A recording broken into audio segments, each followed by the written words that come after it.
しく語られる恐怖の瞬間。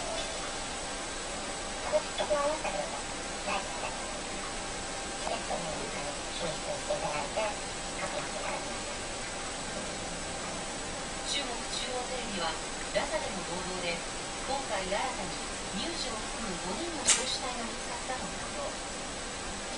これで一般市民の死者は18人になったとしています。